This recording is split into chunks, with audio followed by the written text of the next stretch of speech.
The gavel falls. A reprieve for Harvard's global community. Judge Allison D. Burroughs in Boston's federal court. On May 29, 2025. She delivered a significant ruling, a preliminary injunction. Stop the Trump administration.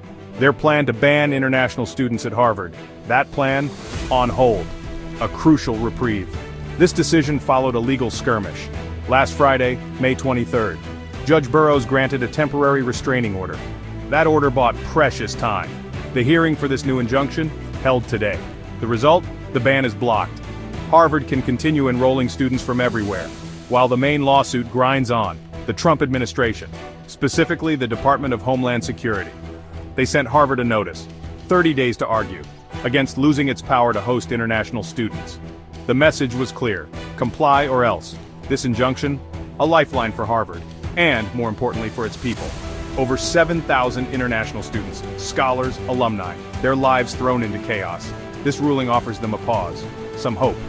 The legal fight, far from over. The battle for rights continues.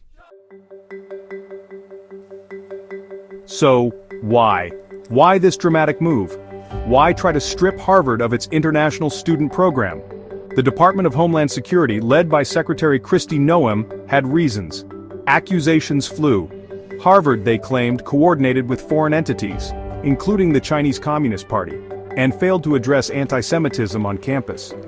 DHS alleged Harvard failed to deal with anti-Semitic harassment properly. They also claimed collaboration with academics in China, on projects funded by an Iranian government agent. Yes, you heard that right. Iran. And hosting members of a group linked to the Uyghur genocide. According to DHS, Harvard received over $151 million from foreign governments since January 2020. This, DHS argued, raised national security concerns. Was it a pretext for a predetermined action? One aimed at a university often seen as a liberal bastion and a frequent target of political ire. Harvard fought back immediately. They sued the federal government. Their argument? The government broke its own rules. This wasn't about compliance, Harvard stated. This was a vendetta. Pure and simple. Now let's talk about the people, the real people, caught in this political crossfire, this mess. We're talking about over 7,000 individuals, international students, exchange scholars, even alumni, their visas, their legal status, tied to Harvard, F1 visas, J1 visas, their permission to be here. This group isn't small, it's significant, more than a quarter of Harvard's entire student body. Imagine their shock, their terror, when this news first broke. Devastating. The impact was immediate and brutal, profound fear, concern, and confusion. That's how reports described it, and rightly so. Suddenly their futures, thrown into question. Some faced extra screening at airports, visa delays, or outright denials. For no clear reason. Their studies interrupted, their lives disrupted, their dreams hanging by a thread, all because of a policy, announced abruptly, with little regard for the human cost. These students rely on Harvard, completely, for their legal right to study. To live in the US, their F1 or J1 visas are their lifeline.